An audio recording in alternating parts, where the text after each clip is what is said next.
आपको chapter number 10 definite integral का कराते हैं। इसमें सबसे पहला टॉपिक है योगफल की सीमा से निश्चित समाकलन, definite integration as a limit of a सम।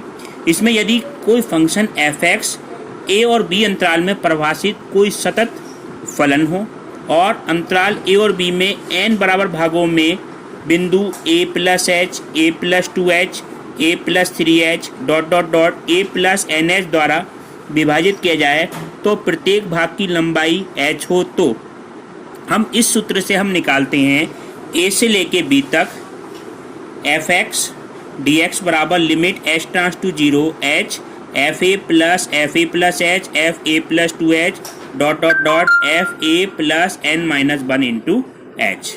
अब आप देखें ये सूत्र है आपका लिमिट ऑफ सम का a से लेके b तक एफ एक्स बराबर limit h tends to 0 h F A plus H F A plus 2h dot dot dot F A plus के n माइनस 1 इंटू एच, जहाँ h बराबर क्या होता है b minus a upon n, और nh की value किस तरह से निकालते हैं आप, nh बराबर कितना आता है b माइनस a,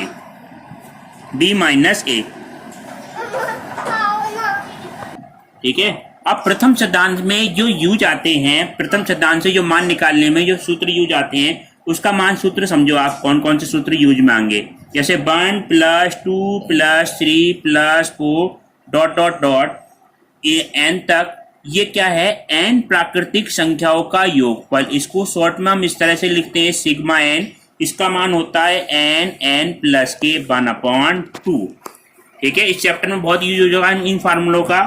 दूसरा है n प्राकृतिक संख्याओं के वर्गों का योगफल, 1 का स्क्वायर, 2 का स्क्वायर, 3 का स्क्वायर, 4 का square dot dot dot n का स्क्वायर बराबर सिग्मा n स्क्वायर। तो ये मान होता है n प्लस 1 और 2n प्लस 1 अपॉन कितना आएगा 6, n plus 1 2n plus 1 upon 6। इसी तरह से ये वैल्यू 1 का cube, 2 cube, 3 cube dot dot dot n cube बराबर n प्लस 1 और 2n प्लस 1। ये वैल्यू होती है आपकी n प्लस 1 अपॉन 2 का होल स्क्वायर। n प्राकृतिक संख्याओं के घनों का योगफल n प्लस 1 अपॉन 2 का होल स्क्वायर, ठीक है। इसी तरह से आपका क्या है, अगर कहीं समांतर श्रेणी होती है, समांतर श्रेणी के n पदों का योगफल क्या होता है, समांतर श्रेणी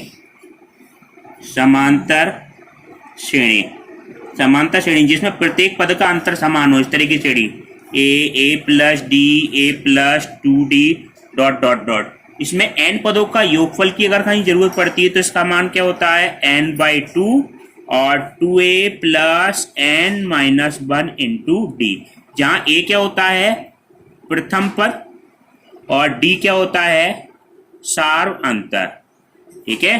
जैसे कोई भी सीरीज हमारी जैसे ये होगी 1 3 5 7, तो a का मान कितना हो जाएगा, इसमें a का मान 1 और d का मान कितना हो जाएगा 3 हो जाएगा, और जितने पदों का कहेगा उतने पदों तक का हम अंतर निकाल लेंगे। तो ये SN के लिए क्या है सूत्र है। अगर समांतर श्रेणी की जगह कहीं गुणोत्तर श्रेणी आ जाए, गुणोत्तर श्रेणी के n पदों का योगफल आपका क्या होगा, गुणोत्तर श्रेणी के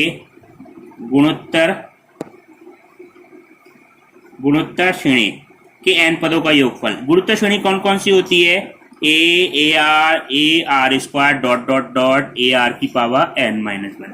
इसके n पदों का योगफल का सूत्र होता है a r की power n minus 1 upon r minus 1, जब r का मान क्या होगा बड़ा होगा 1 से, r का मान 1 के बराबर नहीं होगा। ये गुणोत्तर श्रेणी के n पदों का योगफल का सूत्र है।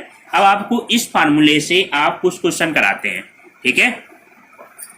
इस तरह से आता है आपका, एक एग्जाम्पल बताते हैं ऐसी, 0 से लेके 3 तक x dx का मान योगफल की सीमा से ज्ञात करो। ये हमारी क्या कहलाती है, लोअर लिमिट कहलाती है, लोअर लिमिट, और ये वाली क्या कहलाती है हमारी अपर लिमिट। 0 से लेके 3 तक इंटीग्रेशन में x dx का मान योगफल की सीमा से हमें ज्ञात करना है। तो इसमें आप देखो a की जगह वैल्यू कितनी है, तुलना अगर हम करें सूत्र में तो a की जगह वैल्यू कितनी है 0 है, और b की जगह वैल्यू कितनी है 3 है। a की जगह वैल्यू 0, b की जगह वैल्यू 3 है। अगर हम h का मान निकालें तो h बराबर क्या होता है b माइनस a, तो बी की जगह कितना है 3 माइनस 0 अपॉन एन, तो इम्प्लाइज एन एच की वैल्यू कितनी होगी 3। तो कहीं जरूरत पड़ेगी तो एन एच का मान क्या रखेंगे, आपको 3 रखना है। अब देखो इस सूत्र में देखो f A plus H F A plus 2 h dot dot dot F A plus n minus 1 into h. तो एफ ए की जगह कितना है F0, तो यहाँ पे क्या वैल्यू निकाली जाएगी, यहाँ पे एफ एक्स का मान कितना है, एफ एक्स क्या होता है जो डी एक्स का गुणांक होता है, ये वाला फंक्शन हमारा क्या कहलाएगा एफ एक्स। तो एफ एक्स का मान कितना है यहाँ पे स्टूडेंट एक्स है। हमें क्या मान निकालना है एफ ए का, एफ ए की जगह वैल्यू कितनी है F0, तो F0 का मान कितना होगा, एक्स की जगह क्या रखना है 0, तो F0 हो जाएगा। दूसरा मान हम देखेंगे F0 प्लस एच, तो 0 एक्स की जगह पे क्या रख दो आप 0 प्लस एच, तो इसका मान कितना हो जाएगा 0 प्लस एच। एफ अगला वैल्यू क्या निकालेंगे 0 प्लस 2h, तो ये मान कितना आ जाएगा 0 plus 2h dot dot dot कहां तक मान निकालने हैं आपको F0 प्लस के n माइनस 1 इंटू एच तक, यहां तक लास्ट तक वैल्यू निकालनी है। तो ये मान आपका क्या हो जाएगा, इस x की जगह पे ये वैल्यू रखो, तो x की जगह पे कितना हो जाएगा ये value 0 plus n minus 1 into h. ये सारे मान आपको कहाँ रखने हैं, इस इक्वेशन में रखने हैं, ये फार्मूला ए से लेके बी तक, और ना अब ये वैल्यू आपको कहाँ रखनी है F0 plus H F0 plus 2h, ये सारे मान आपको इसमें रखने हैं ए की जगह। तो देखो क्या हो जाएगा इंटीग्रेशन में, ये वाला मान आपका हो जाएगा 0 से लेके 3 तक, एफ एक्स की जगह पे कितना है x dx बराबर स्टूडेंट्स क्या हो जाएगा लिमिट h ट्रांस टू कितना है 0 h, यहाँ पे वैल्यू कितनी आ जाएगी F0 प्लस अगले टर्म कितनी आ जाएगी 0 प्लस h प्लस अगली से अगली term 0 plus 2h dot dot dot F0 plus n minus 1 into h, ये वैल्यू आ जाएगी। अब देखो F0 का मान हमने क्या निकाला था, लिमिट h ट्रांस टू कितना है 0, F0 का मान कितना निकाला था 0, ठीक है। F0 plus h, 0 plus h कितना हो जाएगा, देखो x की जगह पे वैल्यू ये देखो एफ एक्स का मान कितना है x है, ठीक। F0 का मान तो 0 हो जाएगा, इस x की जगह पे कितना हो जाएगा 0 प्लस h, इससे अगला पद कितना आ जाएगा 0 plus 2h plus dot dot dot 0 plus n minus 1 into h, ये सारे मान आ जाएंगे। अब स्टूडेंट क्या करो, सब में से क्या मिल जाएगा आपको h कॉमन मिल जाएगा, limit h tends to 0, h common मिल गया तो कितना हो जाएगा h स्क्वायर, यहाँ कितना स्टूडेंट बचेगा 1 प्लस 2 डॉट डॉट डॉट कहां तक बचेगा n माइनस 1, ये बचा स्टूडेंट, ठीक है। अब देखो इसको हम किस तरह से करेंगे, ठीक। अब देखो क्या सूत्र था 1 plus 2 plus 3 dot dot dot n तक की वैल्यू का क्या सूत्र था n प्लस 1 अपॉन 2, ठीक है। जब यहाँ पे n था तो क्या सूत्र है आपका n प्लस 1 अपॉन 2, अगर n की जगह क्या हो जाए, अगर n माइनस 1 हो जाए तो n की जगह क्या रख देना आप n माइनस 1, तो ये मान आ जाएगा 0 से लेके 3 तक x dx बराबर लिमिट h ट्रांस टू कितना 0, h तो स्टार्टिंग में, इसका मान आपका यहाँ से यहाँ तक का सूत्र क्या बन जाएगा, n की जगह क्या रख देना आप, यहाँ पे h स्क्वायर n की जगह n माइनस 1, तो ये n माइनस 1 प्लस 1 अपॉन कितना हो गया 2, 1 से 1 कैंसिल हो गया। अब देखो स्टूडेंट इस n की गुणा हम किस तरह कर सकते हैं, ये बहुत ध्यान रखना है। लिमिट h ट्रांस टू कितना है 0, h स्क्वायर हमारा ऐसे ही रहा, ब्रैकेट के अंदर कितना अच्छा n माइनस 1 n अपॉन 2, ये ध्यान रखना। अब यहाँ पे h की जगह डायरेक्ट 0 नहीं रखना है, अगर डायरेक्ट 0 रख देंगे तो पूरी इक्वेशन का मान क्या आ जाएगा, पूरे सिस्टम इसका मान 0 आ जाएगा। तो हम h का मान एक बार तो यहाँ ब्रैकेट में गुणा करते हैं, एक h यहाँ पे गुणा करते हैं, h स्क्वायर है तो दोनों ब्रैकेट में एक एक h दे देंगे, तो ये मान क्या आ जाएगा लिमिट h ट्रांस टू 0, इसको इस तरह से लिख सकते हैं nh माइनस h और एक h यहाँ आ जाएगा इंटू nh अपॉन 2। ऐसा क्यों करा, क्योंकि nh का मान हमने जो निकाला था नीचे nh बराबर क्या था हमारा 3 था, और जहां h है उसकी जगह डायरेक्ट क्या रखना है 0 रखना है, तो जहां nh है उसकी जगह क्या रखना है आपको 0, तो लिमिट h ट्रांस टू कितना है 0, और इसकी जगह क्या रख देंगे आप, यहाँ पे आप क्या रख दो मान ही रख दो, nh की जगह कितना रख दें 3 और जहाँ एच है उसकी जगह 0, एन एच की जगह कितना है 3 बटे कितना हो जाएगा 2। तो इसका मान क्या आ जाएगा 3 तियां 9 बटे 2। तो ये किसका मान आया 0 से लेके 3 एक्स डी एक्स।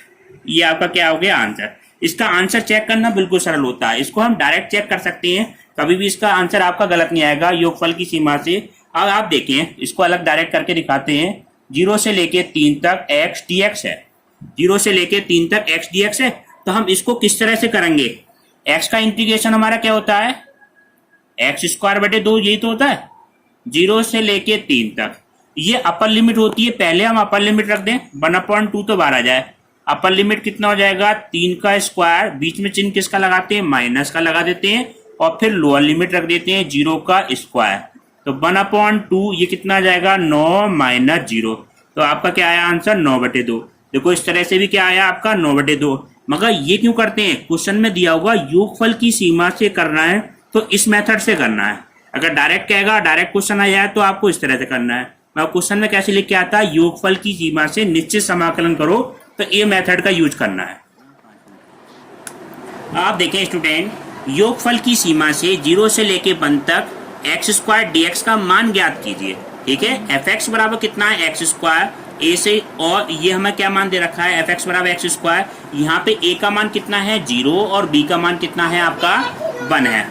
ठीक है, ए का मान 0 बी का मान 1। अब आप देखें सूत्र हमारा क्या था, एक्स बराबर क्या होता है बी माइनस ए अपॉन एन, बी माइनस ए अपॉन एन। बी की जगह वैल्यू कितनी है स्टूडेंट 1 माइनस 0 अपॉन एन। तो एन एच की वैल्यू कितनी हो जाएगी स्टूडेंट, एन एच बराबर कितना हो गया 1, एन एच का मान आ गया। अब पहले क्या लिखेंगे सूत्र लिखेंगे 0 ए से लेके बी तक एफ एक्स और डी एक्स, ये बार बार सूत्र लिखेंगे आपको याद हो जाएगा। Limit h tends to 0 h, और ये क्या मान है f A plus h plus f A plus 2h plus dot dot dot F A plus n minus 1 into h, ये आप सूत्र है। अब आप देखें स्टूडेंट, यहाँ पे एफ एक्स की जगह वैल्यू कितनी है एक्स स्क्वायर है, एफ एक्स की वैल्यू तो कितनी है आपकी एक्स स्क्वायर। यहाँ पे एफ ए का मान निकालना होता है, मगर ए की जगह वैल्यू कितनी है 0। तो एफ किसका मान निकालेंगे एफ 0 का मान निकालेंगे, कितना हो जाएगा 0 का स्क्वायर। उसके बाद एफ 0 प्लस एच, तो एफ 0 प्लस एच, ये मान कितना हो जाएगा 0 प्लस एच का होल स्क्वायर बराबर कितना हो जाएगा आपका एच स्क्वायर। अगले पद कितना आएगा एफ 0 प्लस 2h बराबर कितना हो जाएगा 0 प्लस 2h का होल स्क्वायर बराबर, ये वैल्यू कितनी आ जाएगी 4h स्क्वायर। ठीक है, 0 का स्क्वायर तो ये हो गया 4h स्क्वायर। लास्ट तक वैल्यू क्या करेंगे आप 0 प्लस के n माइनस 1 इंटू एच बराबर कितना हो जाएगा 0 plus n minus 1 into h, इसका होल स्क्वायर बराबर n माइनस 1 का whole square into h square. अब ये सारे मान आपको कहाँ रखने हैं इन वैल्यू की जगह रखने हैं। ठीक है, यहाँ पे f 0 प्लस एच ये सारे मान रखने हैं। तो उसके बाद और nh का मान क्या रखना है, लास्ट में nh बराबर हमें रखना है, कहीं nh की जरूरत पड़ेगी 1, और h का मान क्या रखेंगे 0 रखेंगे। तो देखो क्या हो जाएगा इंटीग्रेशन हमारा, ये क्या हो गया 0 से लेके अपर लिमिट b का मान कितना था 0 से लेके एक्स स्क्वायर और dx बराबर लिमिट h ट्रांस टू 0, यहाँ पे कितना h, यहाँ पे पद कितना आएगा f0 की जगह वैल्यू कितनी आएगी 0। अब आप देखें f0 की जगह वैल्यू कितनी आएगी 0 का स्क्वायर, उसके बाद 0 प्लस h, यहाँ पे कितना हो जाएगा स्टूडेंट 0 प्लस h का होल स्क्वायर। ये अगला पद कितना आएगा 0 प्लस 2h, तो ये वैल्यू कितनी आएगी आपकी 0 प्लस 2h का whole square dot dot, last तक वैल्यू क्या आएगी 0 plus n minus 1 into h का होल स्क्वायर, ये आ जाएगी वैल्यू। अब इन सारी वैल्यू में से आपको क्या लेना है एच स्क्वायर कॉमन लेना है।